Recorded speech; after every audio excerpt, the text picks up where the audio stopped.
A homeless black war hero stood before the judge. Then his name rang out, silencing the courtroom. The cold wind howled through the cracked windows of the courtroom. The man entered, shackled, his head hanging low, as if the weight of the world had fallen onto his shoulders. His clothes hung loosely on his frail body, a faded jacket from a shelter donation bin too big for his frame. At 69, he was no longer the proud soldier who once stood tall in his dress blues. The lines on his face told the story of a man who had fought wars on foreign soil, only to return to fight an even more brutal war on the streets of his own country. Mason King, a once strong Marine, now a ghost of his former self, walked slowly toward the bench. "Name?" the clerk asked without looking up from her papers. "Mason King," the old man replied, his voice trembling. "Sergeant, United States Marine Corps," he added with a touch of pride, despite the cracks in his voice. The room fell silent. The judge, Judge Olivia Bennett, glanced up from her notes, a flicker of recognition crossing her face as she locked eyes with him. She'd heard the name before, but it couldn't be the same person. It couldn't. Not after all these years. Docket 47B, City versus Mason King. The prosecutor, a young man in a well-tailored suit, read aloud, his voice smooth as he presented the case. Disturbance of peace, trespassing, and resisting arrest. The prosecutor's voice continued, but Olivia's mind raced. She couldn't believe it. The man before her had a name tied to a long-forgotten chapter of her life, a chapter she had buried deep within her. As the prosecutor detailed the charges, Olivia couldn't shake the memory of the letter she'd read years ago, her brother's last letter. Her brother, Lieutenant Greg Bennett, had written about a Marine, a man named Mason King, who had saved his life during a firefight in Fallujah. The letter had been filled with gratitude and respect, and it described how Mason King had risked his life to pull Greg to safety. It was that very same Mason King who now stood before her, a homeless veteran, accused of trespassing behind a cafe for seeking warmth on a cold night. She shifted in her seat, her grip tightening on the armrest. She couldn't let the courtroom see her shock. She had to remain professional. "Your Honor," the prosecutor's voice broke through her thoughts. "This man has been cited several times for loitering behind the Jefferson Street Cafe. The owner has filed complaints this month alone. We recommend community service and a 30-day no trespassing order for the downtown business district." Olivia's mind was still swirling. The charges were minor, but Mason's presence here, the weight of his past, was far from ordinary.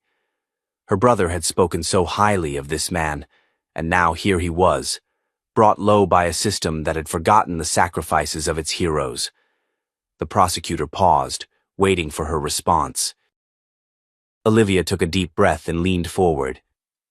"Mr. King," she began, her voice steady despite the storm brewing inside her. "Do you have legal representation?" Mason's head drooped further. "No, Your Honor," he replied softly, his voice gravelly. "Public defender didn't show up." "Do you wish to make a statement on your own behalf?" she asked, peering over her half-moon glasses. Mason paused, his hands trembling as he cleared his throat. "No excuses, Your Honor. Just trying to stay warm." She nodded, her heart aching as she watched him struggle. "Any particular reason you chose that location, Mr. King?" "The cook," Mason said, his voice barely above a whisper. "Jimmy. He leaves food." "Known him since I was a kid. His father served with me in Desert Storm." The mention of Desert Storm caught Olivia's attention. She leaned in, her eyes narrowing. The pieces were starting to fit together. "And your military service, Mr. King?" Olivia pressed. "United States Marine Corps, 1975 to 1995. Staff Sergeant, 2nd Battalion, 8th Marines," Mason replied, the words coming out automatically. The pride was still there, despite the years that had worn him down. Olivia made a note, her mind racing. The details were starting to make sense, but she needed more. She glanced at his personnel file and saw a mention of a mission in Fallujah, a mission that had earned Mason King the Silver Star for bravery. The same battle her brother had fought in. The same battle that had saved Greg's life. But the courtroom doors opened before she could investigate further. Alexander Rossi, a distinguished lawyer, walked in with a briefcase in hand and approached the public defender's table. "Your Honor," Rossi said smoothly, "I've been retained to represent Mr. King. I apologize for the interruption." Olivia was caught off guard. "This is highly irregular," she responded, eyeing the lawyer suspiciously. The court had not been informed of any legal representation for Mason. Rossi smiled, unperturbed. "It's a recent development, Your Honor. I would request a brief recess to confer with my client." Olivia's instincts told her something was off, but she agreed. "The court will take a 15-minute recess," she announced, standing abruptly. As the recess began, Olivia felt a chill run down her spine. She turned to Mason. "I don't have money for a lawyer," he muttered, looking up at her with sad, weary eyes. "You don't need any," Rossi replied quietly, placing a reassuring hand on Mason's shoulder. "The firm of Rossi Williams is handling your case pro bono." Mason looked confused. "Rossi? Like the judge?" Rossi gave a small nod. "Exactly like the judge. Olivia Bennett's father and my father were law partners." The realization hit Olivia like a ton of bricks. Her father had worked closely with Mason King's comrades back in the day. She had no idea Mason had ended up like this. She couldn't help but feel a pang of guilt for not having done more sooner. A shocking revelation. The 15-minute recess felt like an eternity. Mason Quinn sat quietly in his seat, his hands gripping the edges of the bench, his eyes fixed on the floor. The fluorescent lights overhead buzzed softly, but the noise seemed to fade into the background, leaving him in a strange, heavy silence. It wasn't the first time he had been in a courtroom, but it was the first time in over 20 years that he found himself standing before a judge, accused of something that he hadn't even meant to do. It was all a mistake. He hadn't loitered, hadn't disturbed anyone. He had just sought warmth. But in this world, warmth seemed like a luxury he could no longer afford. His mind wandered back to the days when he had worn his Marine uniform with pride, when the world had seen him as a hero, not a broken, homeless old man. He had served 2 tours, one in Vietnam, another in Iraq. He had been a staff sergeant, decorated for bravery under fire, awarded the Silver Star, and even remembered in the letters of fallen comrades. But none of that seemed to matter anymore. Not when the world had moved on, leaving him behind, forgotten by those who should have cared. The clang of the door startled him. He looked up, his eyes narrowing as he saw Alexander Rossi re-enter the room, his expression a mixture of determination and concern. "Mr. Quinn," Rossi said as he approached Mason, "I know this situation is difficult. But I need you to listen carefully. We have an opportunity here. Your case, this whole situation, it's not what it seems." Mason gave him a quizzical look, confusion written across his face. "I don't understand," he muttered. "What's going on? Why are you here?" Rossi's voice dropped, a trace of urgency in his tone. "You're not just a homeless man accused of trespassing, Mason. You've been dragged into something bigger, something we need to fix." Mason furrowed his brow. "What are you talking about?" Before Rossi could reply, the bailiff called for the court to reconvene. Mason stood slowly, feeling the weight of the courtroom's gaze on him as he shuffled back to his place at the defendant's table. The murmurs from the gallery were barely audible, but they cut through him like a knife. The shame, the guilt, the sense of being utterly alone in a world that had long since forgotten him. It all came rushing back. The judge, Olivia Bennet, returned to her seat, her demeanor composed, but her eyes betraying something more. A faint tremor in her hands as she adjusted her glasses. She looked directly at Mason, her gaze lingering just a moment too long. "Mr. Quinn," she began, her voice steady, "I've been informed that you have a lawyer now." "Mr. Rossi, I trust you are fully briefed on the case?" Rossi nodded, standing beside Mason. "Yes, Your Honor. We've reviewed the details, and I believe there are significant flaws in the charges against my client. The facts as presented don't tell the whole story." Judge Bennet raised an eyebrow, her sharp mind analyzing every word. "Proceed, Mr. Rossi." Rossi cleared his throat before continuing. "Your Honor, we request the immediate dismissal of all charges. My client was not loitering with the intent to cause harm. He was simply seeking shelter from the cold. The charges of trespassing and disturbance of peace are based on misunderstandings and miscommunication." The prosecutor, a young man with a stern expression and a perfectly pressed suit, stood to object. "Your Honor, the facts are clear. Mr. Quinn has been cited multiple times for loitering behind the Jefferson Street Cafe. This behavior is not a mistake. It's a pattern of behavior that cannot be ignored." Judge Bennett's gaze turned to the prosecutor, her expression unreadable. "Objection overruled," she said firmly, her voice cutting through the tension in the room. "Mr. Quinn is not here for a trial about his behavior as a homeless man. He is here to answer charges related to trespassing. However, I will allow Mr. Rossi to present his case fully." Rossi nodded in acknowledgement and then turned to Mason. "Mason, we're going to get through this, but we need to talk about something first. I've just spoken with someone who can shed light on your past, on what you did before all of this." Mason's heart skipped a beat. He didn't want to talk about the past. The past was what had left him broken. The past was where he had lost everything. "Mason," Rossi continued, "do you remember a man named Lieutenant Greg Bennet?" Mason's face fell. That name, he hadn't heard it in years. It was a name from the past, from the very worst day of his life. "I remember him," Mason replied quietly. He was a good man. A good officer." Rossi nodded, his face grim. "Lieutenant Bennet was your commanding officer during the battle in Fallujah, wasn't he?" Mason's throat tightened.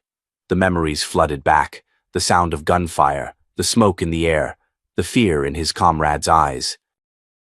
And then there was Greg, lying on the ground, bleeding out after taking a bullet while trying to save another Marine. "Yes," Mason said, his voice strained. "I saved him. I pulled him to cover after he was hit. We were under heavy fire. He was a good man. A good leader."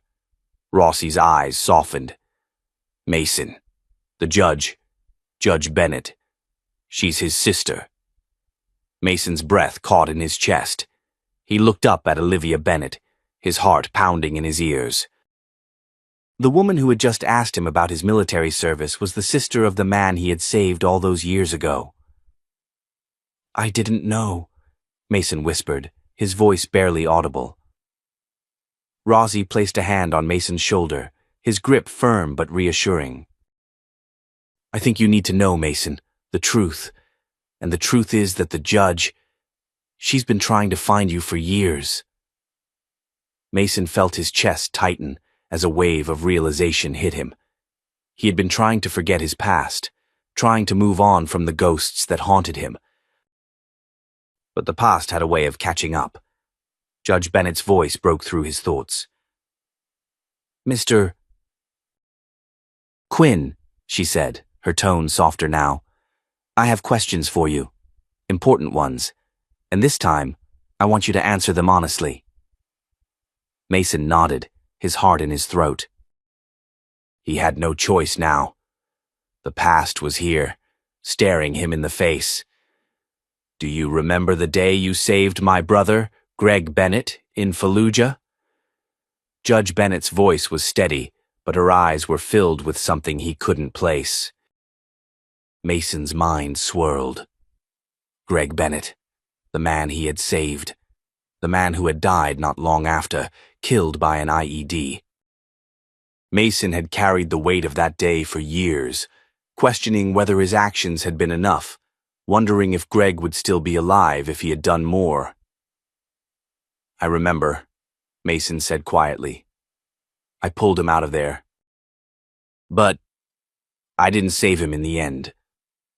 Judge Bennett's voice broke slightly. You did save him, Mason. You saved him when no one else could. And I think it's time you understood that. Mason's eyes widened. He hadn't known. All these years, he had thought his actions had been in vain. But hearing the words now from Greg's sister made something inside him stir. He hadn't been forgotten, not completely. Do you understand now? Olivia asked, her voice quiet but firm. Mason nodded slowly. I understand. Unveiling the past. The courtroom was filled with a tension that seemed to hang in the air like smoke. The bailiff had called for a short recess, but Mason barely registered it. His mind raced, a maelstrom of memories swirling together, images of his days as a Marine, the faces of men he had fought beside, and the face of a young officer who had been left behind. Judge Bennett's voice echoed in his mind. Do you remember the day you saved my brother, Greg Bennett, in Fallujah? The words had struck him like a blow. He had never thought of that day in the same light. He had carried the weight of that moment for years, always questioning whether his actions had been enough. He had saved Greg, but it hadn't mattered in the end. Greg had died, and Mason had lived with the guilt ever since. Now the pieces were falling into place. Mason shifted in his seat, his stiff joints protesting, but he ignored them. The public defender's table in front of him was now replaced by the distant memory of the dusty streets of Fallujah, where everything had changed. He had been a young man back then, filled with purpose, ready to face anything, but that had been before the war had stolen so much of him. Mason looked up, seeing Judge Olivia Bennett seated at the bench, her eyes scanning his file. He couldn't help but wonder if she knew the full truth. Did she know everything that had led him here? Did she understand what it meant to survive something as brutal as war and then be discarded by the world? Olivia Bennett's gaze flicked up from her notes, meeting his eyes across the courtroom. There was no judgment there, no scorn. Just a quiet recognition. A woman who understood the weight of history and the cost of duty. She was a stranger to him, and yet her eyes seemed to understand him better than anyone ever had. Mason, she said, her voice gentle but firm. I need you to answer one more question for me. It's important. He nodded slowly. His throat was dry, but he forced the words out, his voice shaking with the weight of the past. What do you want to know? Tell me about the day you saved my brother, Olivia said softly, but there was a crack in her voice, a vulnerability that wasn't lost on Mason. I need to hear it from you, from the man who was there. Mason paused, his eyes dropping to the floor, the memories flooding back in full force. He didn't want to remember. It hurt too much. But he knew he had no choice. It was April 17th, 2004, he began, his voice a rasp as he spoke the words he had tried to bury for so long. We were escorting a convoy on the western outskirts of Fallujah. The whole area was a war zone, and we were pinned down by enemy fire. It was chaos, just a wall of noise, bullets, explosions, everything happening at once. He took a deep breath, his fingers clenching around the edge of the table. Greg was hit, Lieutenant Bennett. He was trying to reach a wounded Marine, and that's when it happened. I saw him go down. He'd been shot. His leg. I don't know how he kept moving, but he did. He was trying to drag himself toward the wounded guy, but he couldn't. He couldn't keep going. Mason's throat tightened, and he forced himself to continue. I ran to him, under fire. I knew I had to get him out of there, or he wouldn't make it. I pulled him to cover, but he kept telling me to leave him. He said to get the others out first. I didn't listen. I told him no Marine gets left behind. A long silence followed his words. He could hear his own breath, steady but strained, as the room seemed to hold its collective breath, waiting for more. He was the best officer I ever had, Mason continued, his voice barely a whisper. I wasn't going to leave him, not after everything we'd been through. Olivia's expression softened, but she didn't say anything. She just waited for him to keep speaking. I got him to the medvac. I heard later that he made it to Germany for surgery, but after that, I don't know. 2 weeks later, his vehicle hit an IED. He died, and I always wondered if I should have just left him. Maybe he would have survived if I had. Mason's words trailed off, and for the first time, he let himself feel the weight of the guilt that had crushed him all these years. The weight of being the one who survived, the one who had made it out, but at what cost? I never got to say goodbye, he muttered, his voice shaking with emotion. I never even got to tell him how much I respected him. Olivia's gaze softened even further, and for a moment Mason saw something he hadn't expected, a flicker of empathy. She leaned forward, her hands resting on the bench in front of her. Mason, you didn't fail him, she said softly. You did everything you could. You brought him out. You gave him time, and that's what matters. You gave him a chance. Mason's head snapped up. He looked at her, his eyes wide with disbelief. You don't understand.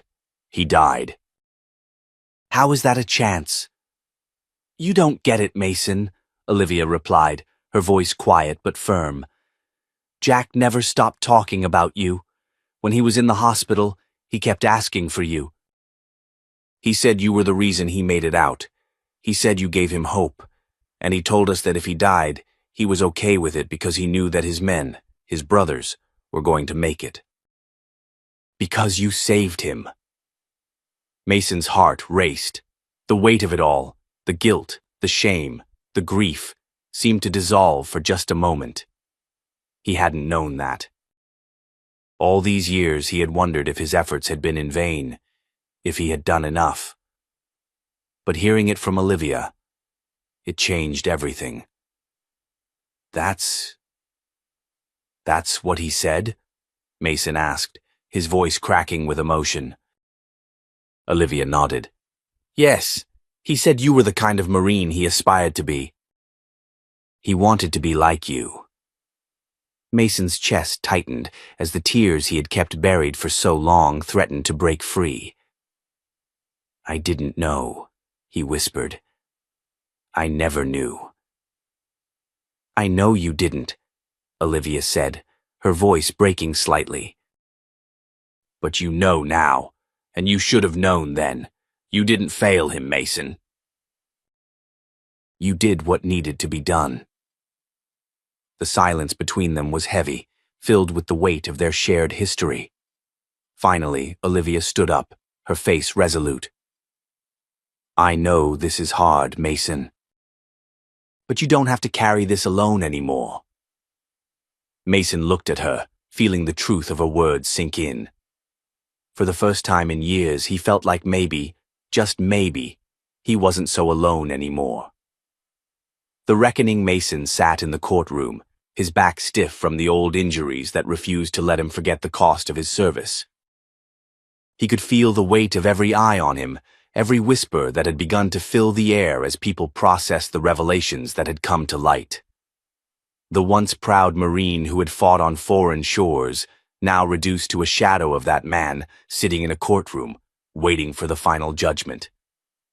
Judge Olivia Bennett, still wearing her stern yet compassionate expression, had taken a step back after their last conversation.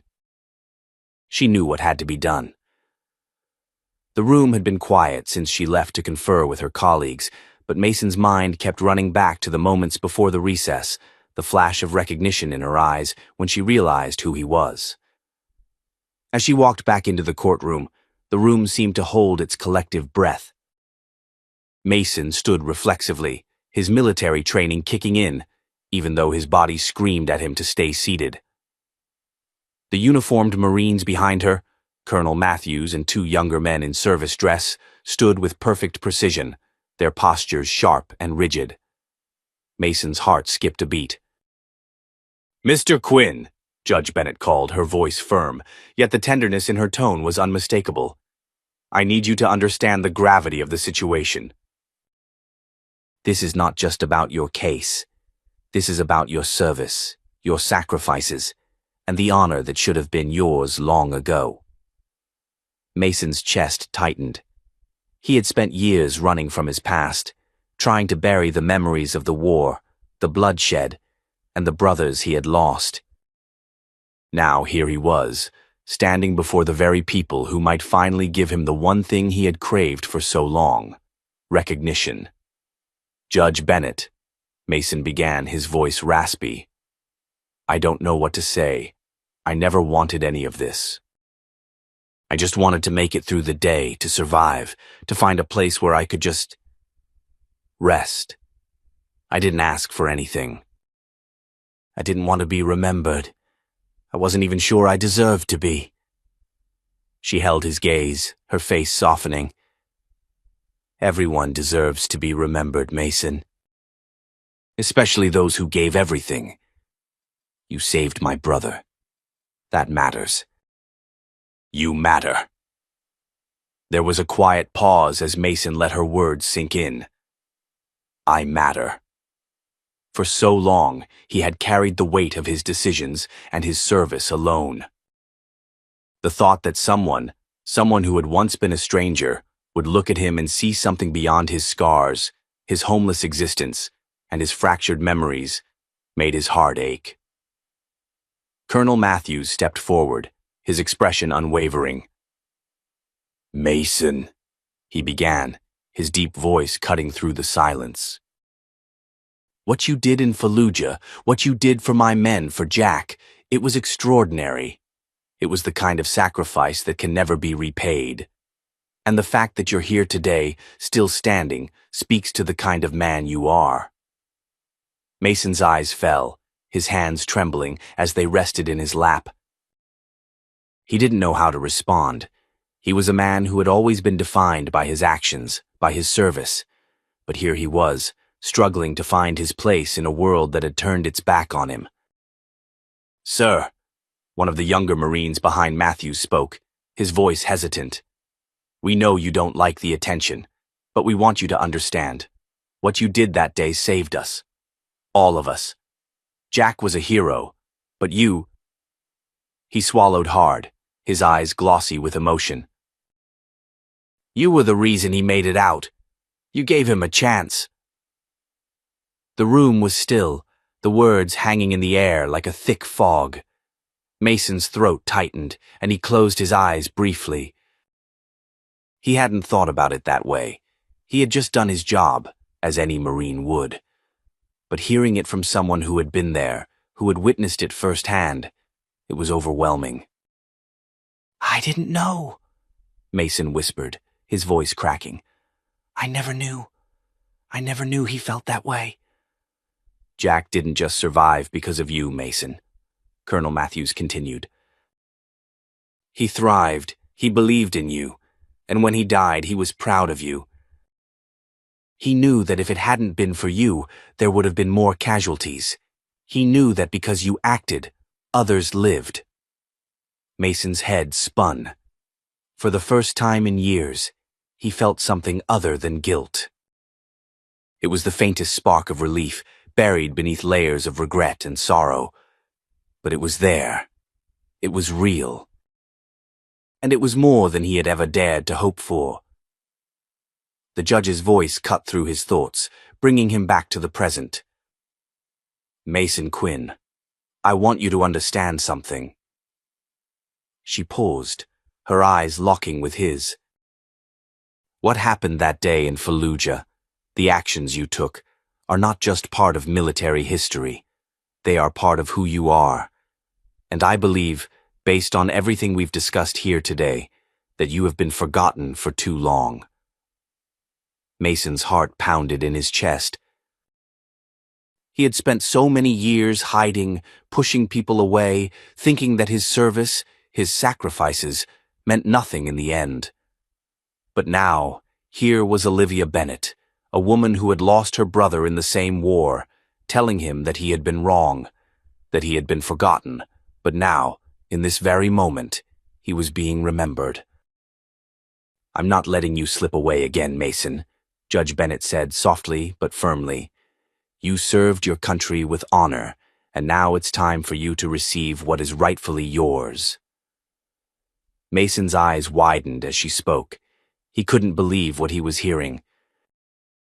"What's rightfully mine?"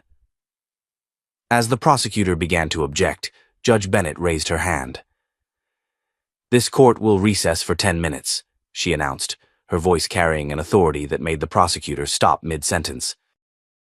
The room was silent as Judge Bennett stepped off the bench, signaling to Mason. "Please stay here. I'll be back shortly."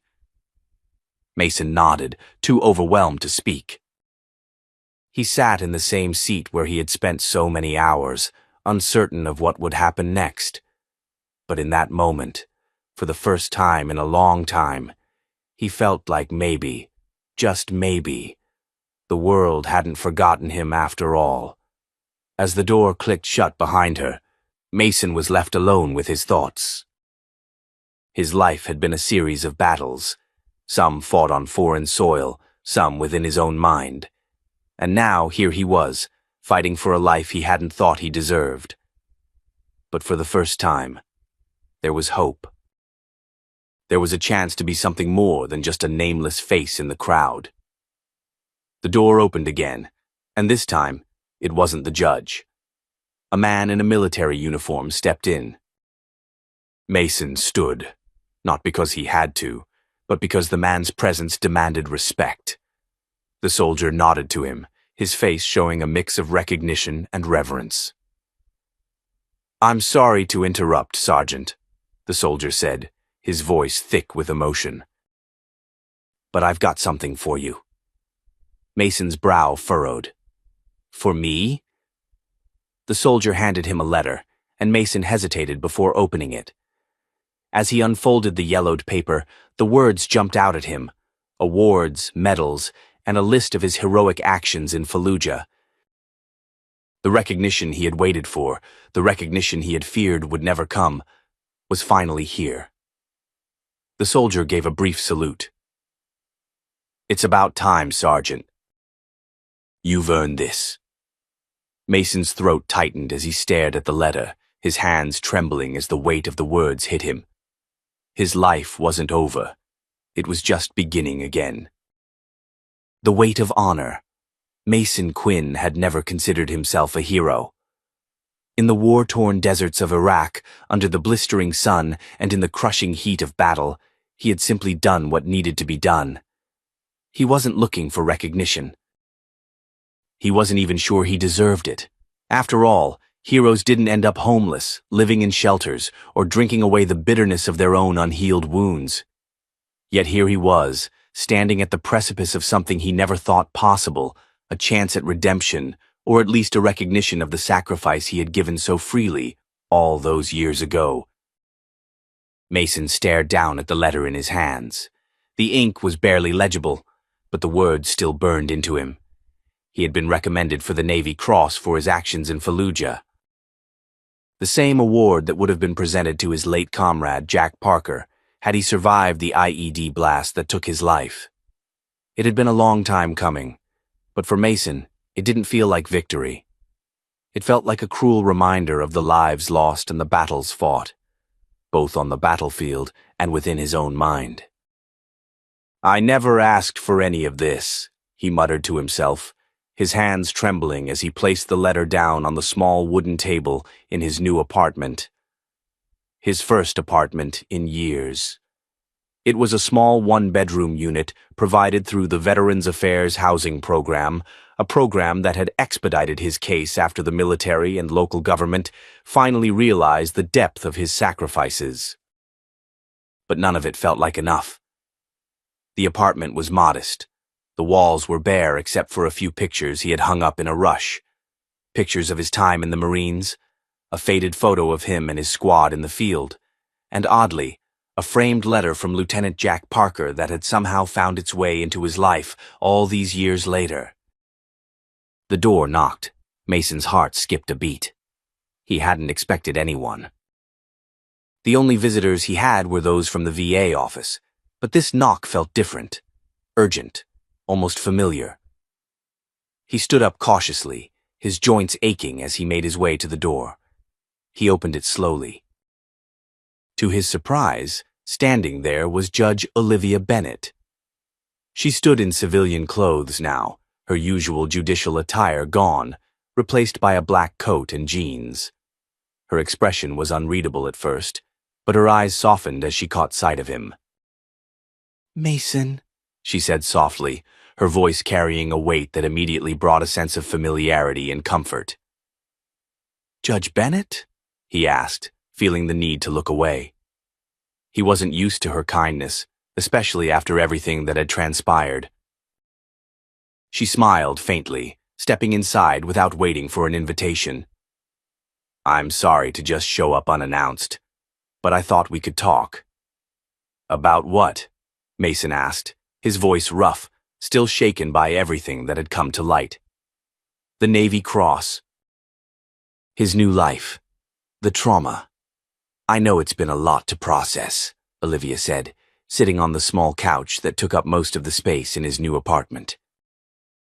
"But I need you to understand something. Your story is important, and people need to hear it, especially now. It's more than just about you. It's about all the veterans who've been forgotten, swept aside by a system that doesn't honor them." Mason clenched his fists at his sides. "I don't know if I can do that. I don't know if I can be the voice for all those other guys. I've barely held it together for myself. You saw me in court. I'm just some old guy with a war story."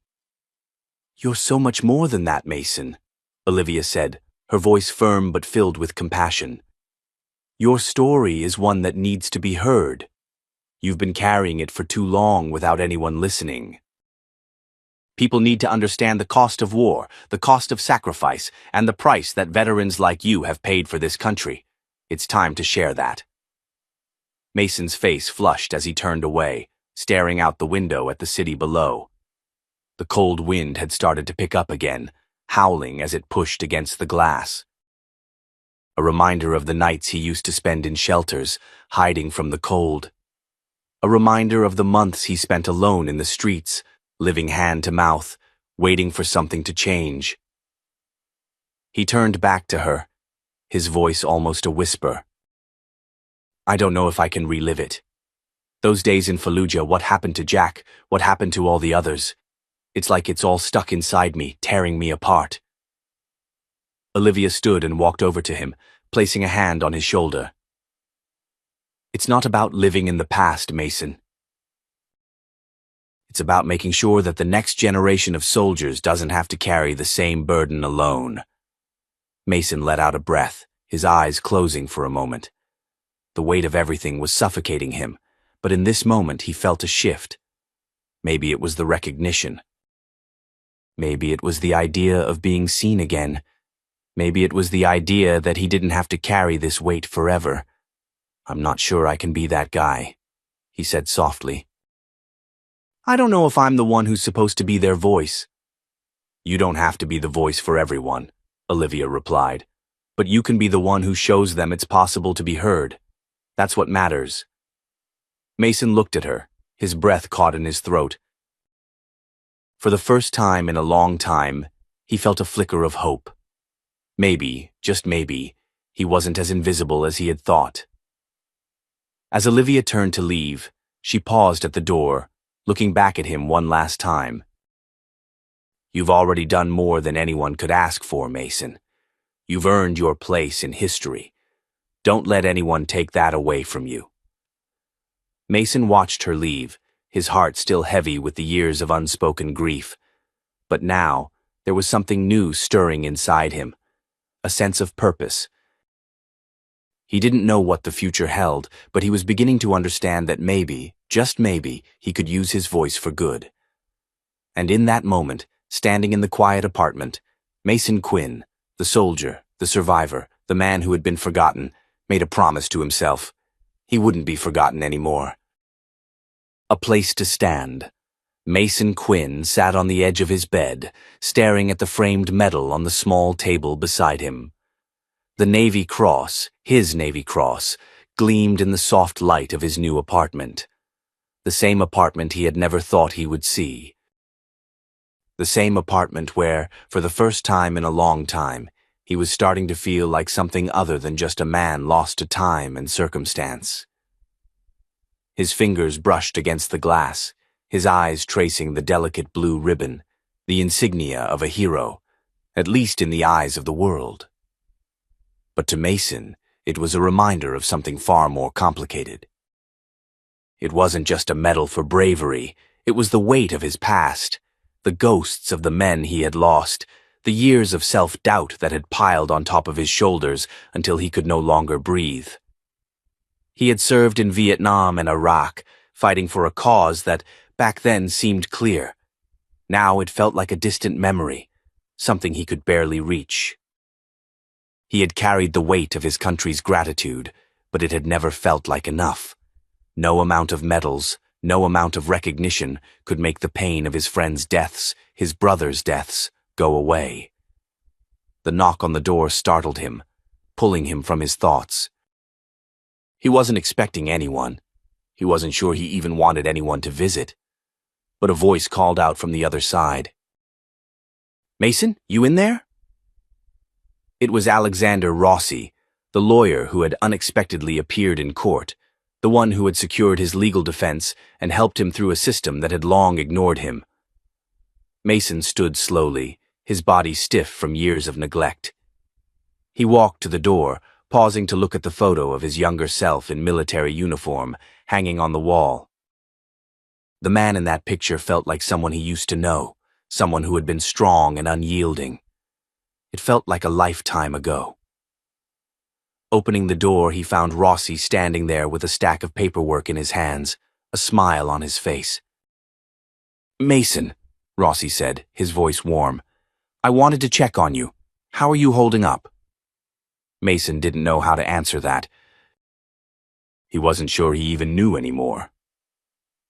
"I'm alive," he said flatly, his gaze not quite meeting Rossi's. Rossi stepped inside, looking around the modest apartment. The walls were bare, save for the few things that Mason had held on to over the years. There were no family photos, no knickknacks to make the space feel lived in.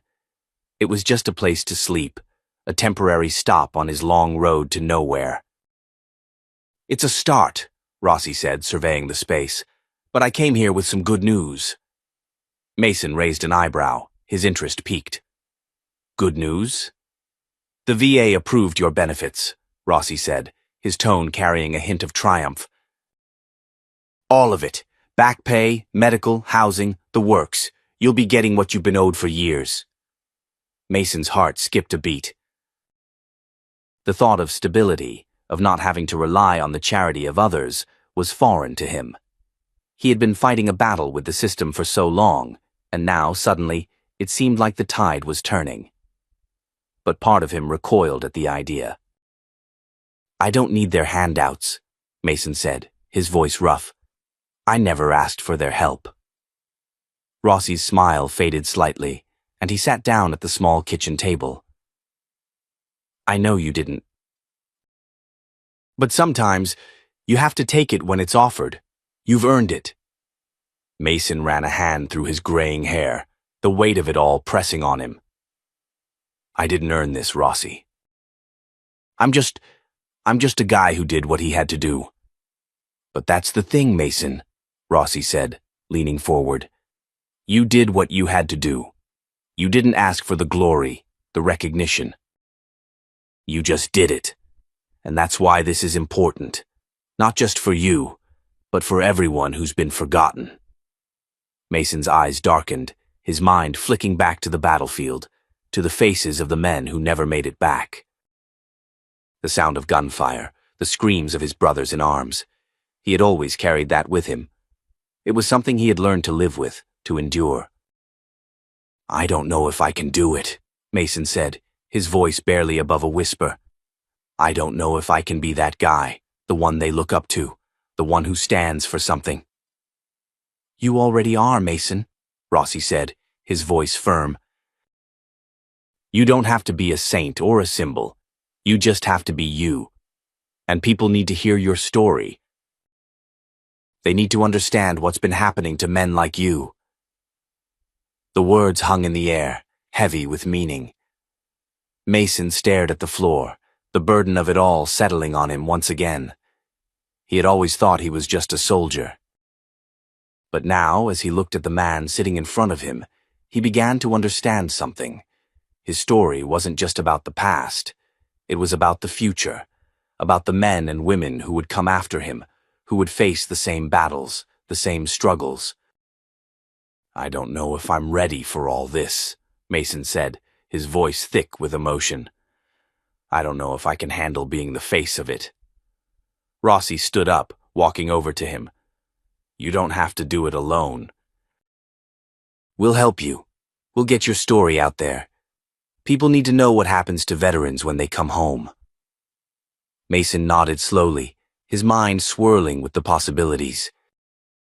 It wasn't just about him anymore. It was about all the men and women who had been left behind, forgotten by a system that promised to take care of them, but never did. He looked at the paperwork Rossi had brought, the reality of it settling in.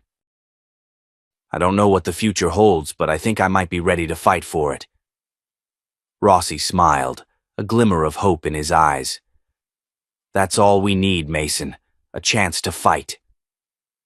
As they stood in silence, the weight of the past began to lift, if only just a little. Mason Quinn had spent so many years carrying the burdens of his service, his past, and the world that had left him behind. But now, for the first time in a long while, he felt like maybe, just maybe, there was a chance for redemption. And for the first time in years, he felt like he had something worth fighting for. The truth comes to light. The courthouse was quiet, a stillness that seemed to blanket the air. Mason Quinn sat in the defendant's seat, his hands resting on his lap, his fingers curled into fists. He had spent so much of his life just surviving, never really living. Now, after everything that had happened, everything that was still unfolding, he felt like he was standing on the edge of a cliff, unsure whether to step forward or turn away. But he couldn't turn away. Not this time. The courtroom doors opened, and Mason's gaze lifted, his heart tightening as he saw Judge Olivia Parker walk back in. Her expression was a mask of professionalism, but Mason could see the faint tremor in her hands, the way her eyes flickered toward him for the briefest moment before she took her seat behind the bench. She had been trying to hide the emotion she felt ever since she had connected the dots, but Mason could see through her. He had spent so many years living behind his own walls, seeing others' masks, that he had become an expert at spotting the cracks.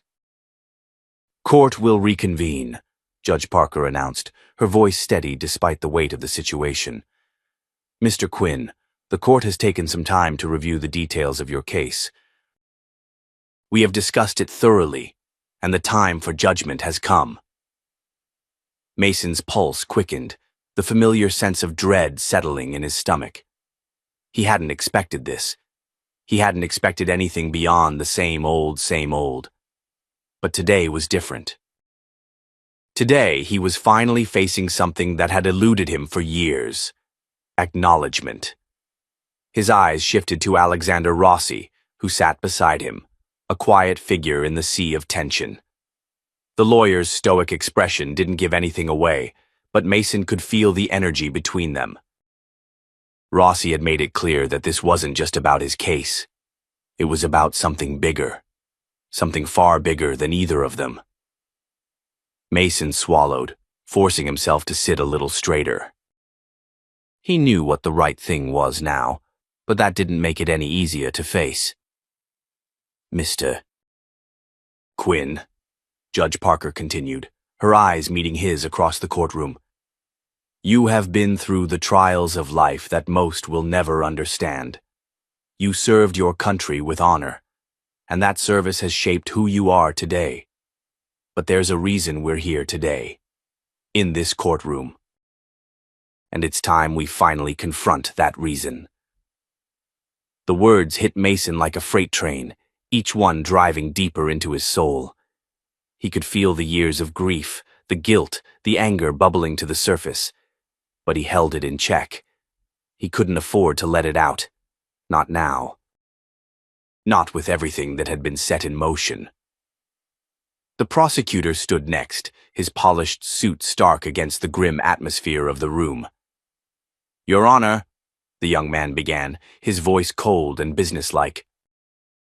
We stand here today because of a simple violation of the law. Mr. Quinn has been repeatedly warned about loitering behind a business and ignoring trespassing orders. His actions are inexcusable and he must be held accountable. Mason's heart sank as the words echoed in his mind. The same charges, the same treatment. Every step of his life had been one step closer to this moment, the moment when he finally realized the full scope of how the world had turned its back on him. But then Judge Parker's voice cut through the air, her tone much more forceful than before. I'm sorry, she said sharply, but I have questions. Mr. Quinn, do you believe that your actions today were based on a desire to harm anyone? To cause trouble for others? Mason looked up, his gaze meeting hers directly for the first time since he had stepped into the courtroom. For the first time, he saw a flicker of something in her eyes, something other than judgment, something closer to understanding. No, Your Honor, Mason replied quietly. I wasn't trying to hurt anyone. I was just trying to survive, trying to stay warm, trying to get through the day. No one ever told me what I needed to do to be better. They just left me out here. The words hung in the air, but it wasn't the words themselves that mattered. It was the rawness, the vulnerability behind them. For the first time in so many years, Mason spoke the truth without fear. The fear that had been gripping him for as long as he could remember had dissipated, replaced with something more powerful. The will to face what was coming. Judge Parker's expression softened, her lips pressing together as she looked down at the file in front of her. She cleared her throat, and when she spoke again, her voice had lost some of its usual sternness. I've spent a long time serving as a judge, and in all that time I've come to realize something. The law isn't always right. Sometimes, the law fails to see the bigger picture, the humanity in the people who stand before it. The silence in the room grew heavy as her words sank in. Mason could hardly breathe. This was the turning point. This was where the truth finally came to light.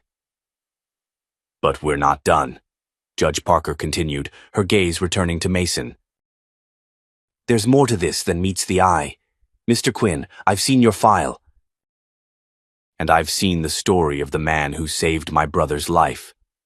I've seen the actions of someone who gave everything for others. Mason blinked, not understanding. His throat tightened as the words hit him like a blow to the chest. Your brother? He asked, his voice barely above a whisper. Yes, Judge Parker answered, her eyes now glistening with emotion. Jack Parker. My brother. You saved his life in Fallujah. I never knew you. But I knew your name, and today, it's time I finally acknowledge you for the hero you truly are. The courtroom erupted in gasps, but Mason stood, frozen, unsure if he had heard her correctly. His mind raced, his heart hammering in his chest. Wait, Mason stammered, his voice raw. This can't be real. I didn't do anything special. I just did my job. I just did what anyone would do. Judge Parker stood and addressed the entire courtroom, her voice shaking slightly but firm. It was everything, Mason. What you did for my brother, what you did for those men, is everything. And I'm here today to make sure you get what you've been denied for so long. Respect, justice, the recognition you deserve. As her words echoed in the courtroom, Mason Quinn's world began to shift. It was the first time in so many years that he felt like the weight of his past, the burden of it all, had finally started to lift. The truth was out there. And now, so was his future. Redemption and recognition. Mason Quinn stood alone in the small one-bedroom apartment the government had provided him. It was the first time in over 2 decades that he had a roof over his head, and as the evening sunlight streamed through the window, it almost felt like a dream. His new reality felt almost too surreal to grasp. There were still moments when he woke up in the middle of the night, unsure if this was real or just another chapter in his endless struggle. But it wasn't just a place to stay. It was a home he had fought for, but more importantly, a home that had been given to him after all those years of being forgotten. A knock on the door broke his thoughts. Mason turned his head, unsure if he had heard it correctly. It was too early for visitors, and yet he had an overwhelming sense that this visit was important. He opened the door to find Olivia Parker standing in the hallway. For a brief moment, her expression softened as she looked at him. She wasn't wearing her judge's robes, but there was something in the way she carried herself that made her seem as powerful as ever. "Mason," she said softly. "May I come in?" Mason hesitated, unsure of what to say. Everything had been so overwhelming lately. "Sure, come on in," he finally said, stepping aside. As she entered, he noticed a small box in her hands. "I brought something for you," she explained, walking toward the living room. She placed the box on the table in front of him. "These are letters. From Jack." Mason froze. The name hit him like a punch to the gut. "Jack?" he whispered. "You mean your brother?" Olivia nodded. "Yes. He wrote home every week while he was deployed. These letters are filled with his thoughts. His words about you." Mason sat down heavily on the couch, his hands trembling slightly as he picked up the box. He hadn't expected this. He hadn't expected anything that had happened since entering the courtroom. But here in this small apartment, it felt like the past was coming back to haunt him and heal him at the same time. Olivia sat across from him, watching him as he carefully opened the box. Inside were several neatly folded letters, each one with Jack's familiar handwriting. Mason slowly unfolded the first letter, his heart racing as he read the words. "Mom and Dad," the letter began. "Don't worry about what you're hearing on the news. I'm safe thanks to one of my NCOs, Staff Sergeant Quinn. He did something yesterday I still can't believe. When our unit was hit, he moved through fire that should have dropped anyone. He wouldn't leave me, even when I ordered him to. He said, 'No Marine gets left behind on my watch.'" Mason's throat tightened as he read the words. The guilt, the memories, the weight of it all, the burden he had carried for so long, began to lift. Jack had never told him how much it had meant, how much his actions had mattered. He couldn't stop himself from reading more, his eyes welling up with tears. "He saved my life," the letter continued.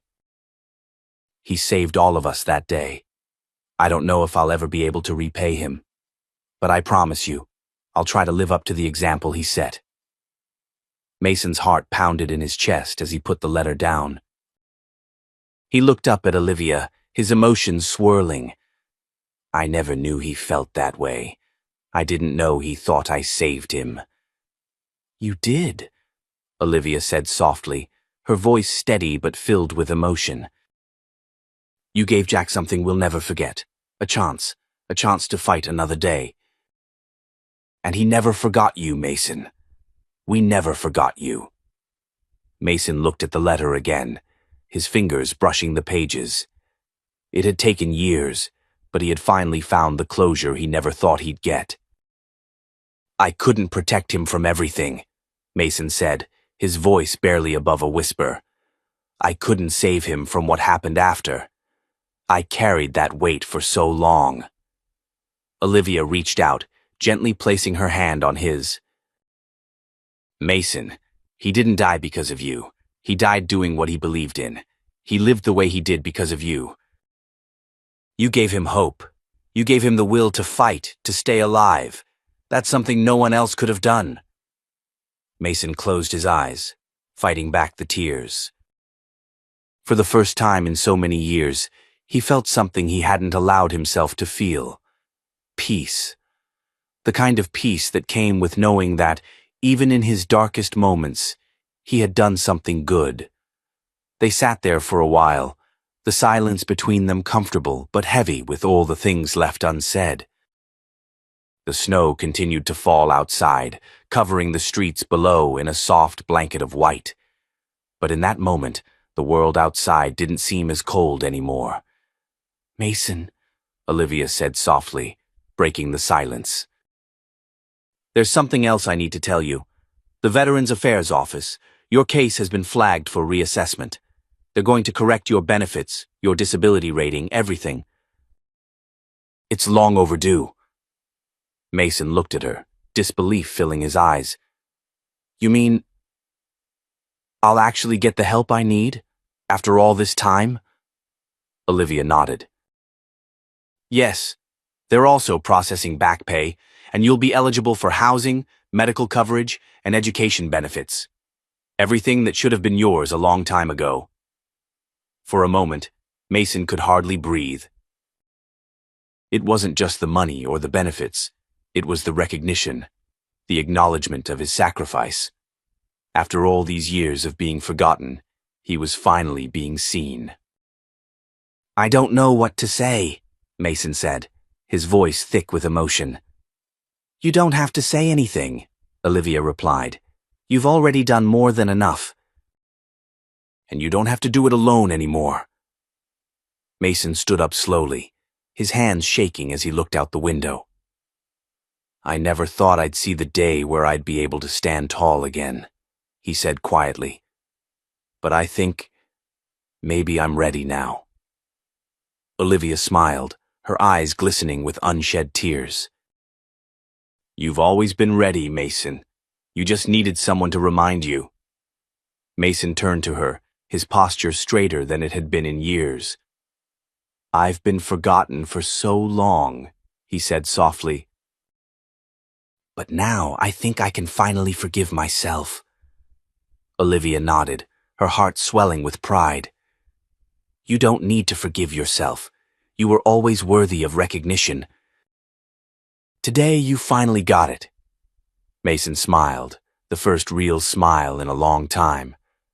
Thank you, Olivia, for everything.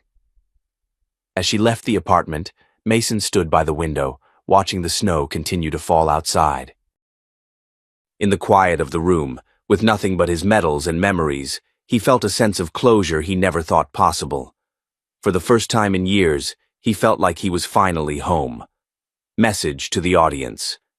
If you believe in the power of redemption, in the strength of our veterans, and in the importance of recognizing the sacrifices of those who serve, I ask you to show your support. Remember, no one should ever be left behind, especially those who gave everything for their country. Comment, respect, if you believe in the power of honoring our heroes and helping them find their way home. Don't forget to subscribe for more stories that touch the heart and fight for justice.